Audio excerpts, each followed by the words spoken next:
All right, I'm getting to this recording a little bit later than I wanted to, but I had to watch the ending of the Alabama LSU game.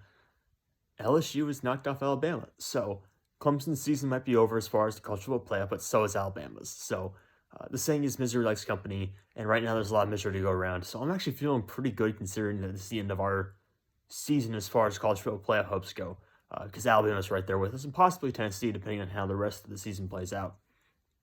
But for now, let's get into Clemson's 14-35 loss to Notre Dame at Notre Dame. I'm going to start off with the good because there's significantly less of that than the bad. So the good.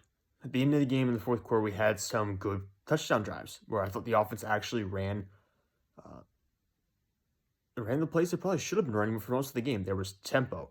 There were a lot of slants. There were a bunch of curl and comeback routes, stuff that kind of creates natural separation and are very much in rhythm throws where the quarterback takes his drop, hits his back foot in the ground, and then gets the ball out very quickly. And it prevents you from having situations where you hold the ball for too long and your lack of pocket awareness gets you sacked. It also prevents the offensive line from causing problems to some extent because the throws are fairly quick, and it's also much easier to go through your reads and progressions in those throws than some of the other downfield ones. There's also less of a chance of being baited into throwing an interception. So overall, I think the offense actually ran what they should have been running the whole game in the fourth quarter as far as tempo and the kinds of routes they had players running for DJ. And I just wish they had done the entire game because that wasn't what their game plan was at all going in. And frankly, I'm surprised they couldn't come up with anything better than bubble screens. I mean, actually, I shouldn't be shocked. I mean, they've been doing this since Tony Elliott's time with the Cloud Tigers. All these bubble screens, they are infatuated with this play for some reason. But yeah, I mean, the game plan, at least from an offensive perspective, was horrendous. It was awful. And this is coming off of a week where you basically have a bye. Like it's an inactive week in the NFL. We call them bye weeks, whatever you want to call them. And the game plan on offense was god awful. I mean, it was horrendous. But we saw some positive stuff late in the game. Uh, but that's the extent of the good. You know, there really is not much more. Even on defense, I could say we only allowed 85 passing yards. It's not like Notre Dame was even trying to throw the ball against us. They were running consistently, and we knew they were going to run. They attempted 17 passes the entire game for 85 yards and a touchdown. They ran the ball 47 times for 263 yards and 2 scores. So we have this vaunted front 7, front 8, however you want to call it, rotation, however many guys you want to say are future NFL players in the front. Uh, we have this whole group of All-Americans, All-ACC players, future NFL prospects, and they got demolished the entire game. Notre Dame kicked our rear ends in the trenches, both on offense and defense. Their defensive front was consistently getting good pressure. They were shutting down most of our run plays. I know when Will Shipley was in, Will Shipley was actually at a pretty good game. Will, I will give a shout out to because Will had some really nice runs. But for the most part, they were shutting down a running game. Any kind of short passes and screens we were running, we ran a lot in the first half. They were blowing those up pretty quickly. So Notre Dame's defensive front played fantastic. Our defensive front got pushed around, essentially, by Notre Dame's offensive line, which is significantly worse than Notre Dame offensive lines in the past. It's not the Notre Dame line that features multiple All-Americans, which we've seen in past seasons. It's not that kind of line. But they still managed to push us around for almost the entirety of the game. Yeah, so not a good game in the trenches on either side of the line for Clemson. That's, of course, just kind of scratching the surface, I think, of all the issues we had in this game. Obviously, there were some miscues on special teams as far as the punt team. Obviously, the one block punt they got returned for touchdown that kind of kick-started the whole collapse. And when you watch that play back, there's one of the blockers at the secondary level who's not picking up the player who eventually gets the block punt. He kind of lets him go past me. He's obviously keying in on another guy who's coming up, but is farther away from the play. So some miscues there on the part of Clemson's special teams unit. Looking at the rest of the stats for the game, just trying to get some feel for something. Time of possession really wasn't that off. Clemson 27 minutes, Notre Dame 33 minutes. Again, that's not great for Clemson, but it's also not like you should not lose a game like that by as many points as Clemson did. Like that should not be the reason why you lose by 21 points.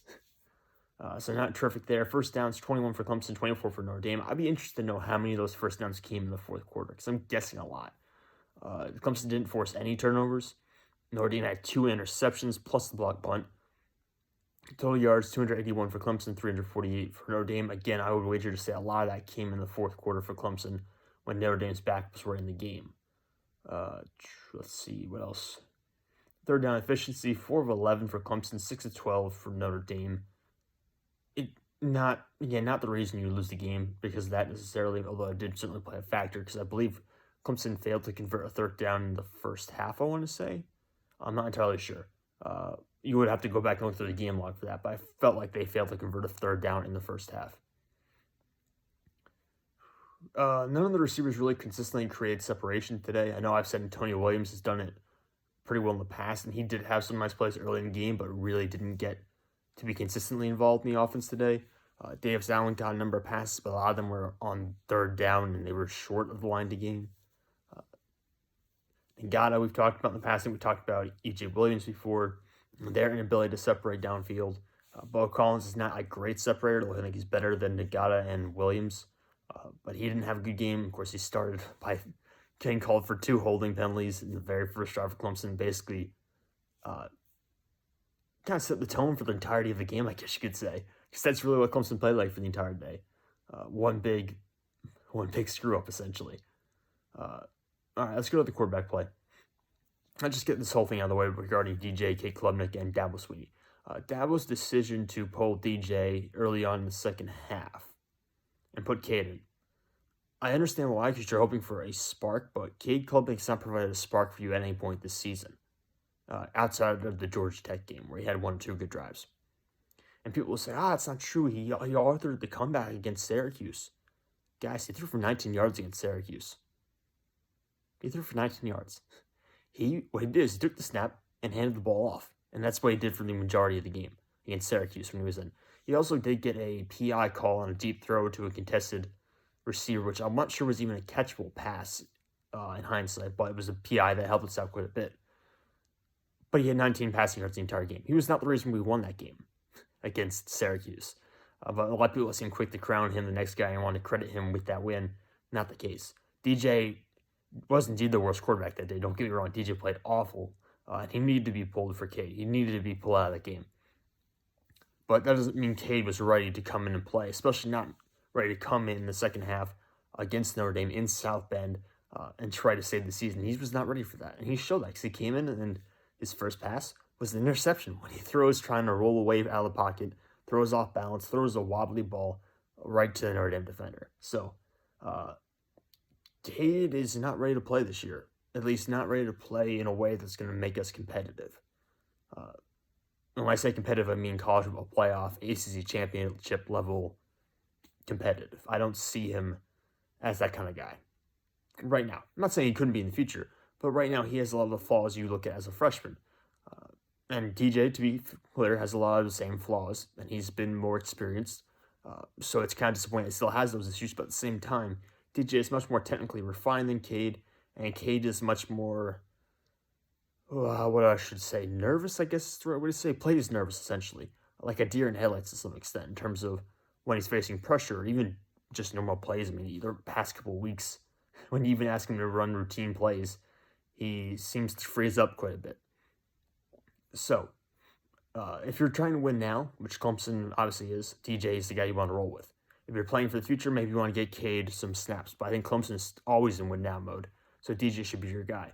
Dabo's decision to pull DJ when he was having not a good game. He was not having a good game. He was having a bad game, but not having an awful game. Like, he had not turned the ball over yet at the time Dabo pulled him. The decision to pull DJ and put Cade in was arrogant and incorrect, in my opinion. Now, granted, we have the benefit of hindsight for that. If Cade Klubnik had come back in and won the game, everyone, of course, would be losing their minds. They played him for one series, and the first pass he threw was an interception, and a horrible interception at that.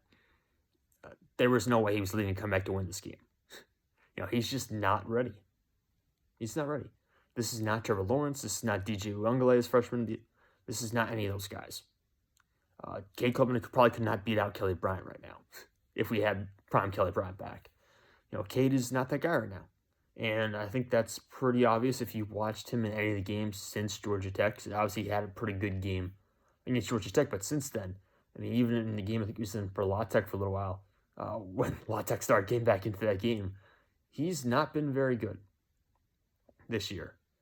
And the decision again to put him in that situation where he's playing at South Bend and he has to offer this comeback and he's stuck deep in Clemson territory, it was just an awful decision by Dabo. I couldn't believe he did it.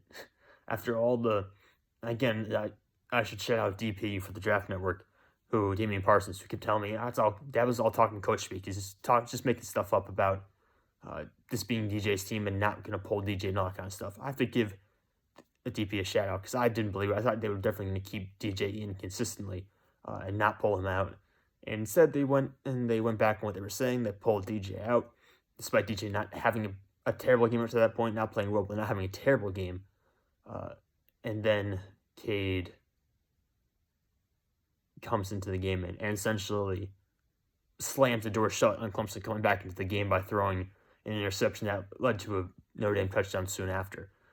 Cade was not ready to play in this game. Cade should not have played in this game. And like I said, it was an arrogant and poor decision by Dabo to believe that he could go out there and help win this game because he was not ready. And I think a lot of people who have been evaluating him based on the games he's played so far this season believed he wasn't ready. Myself and DP included.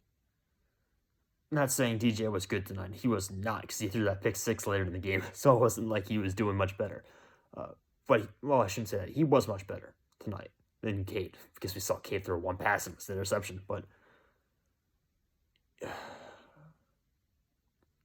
it's late and I'm starting to ramble a little bit. But DJ is the better quarterback than Cade Klubnik right now. And the people saying, Cade could win this game for Clemson. Guys, you have to be realistic here. This dude is playing like a really, really fresh freshman. He is not ready to play right now. Especially not ready to play in a crucial situation like he was put in tonight. And to be fair, I don't think this was fair to Cade to ask him to come into the second half of this game down, locked deep in your own territory against Notre Dame in South Bend, season on the line, essentially. I don't think it was fair of Dabo to do to Cade. I really don't think it was fair. So I'm not trying to crap on the freshman because I still believe he's got a lot of potential for the future. But this was just the wrong decision, the wrong time to make this decision, essentially, is what I'm getting at. I don't know what they'll do moving forward. I honestly don't know if they'll prioritize winning now and winning the ACC and just wrapping that up, in which case I believe DJ would start, or if they'll look to try to prepare for the future, in which case I would expect Cade to start. But we'll find out. As for now, I'm just going to try to forget this game tonight and just enjoy the fact that Alabama is right there with us right now.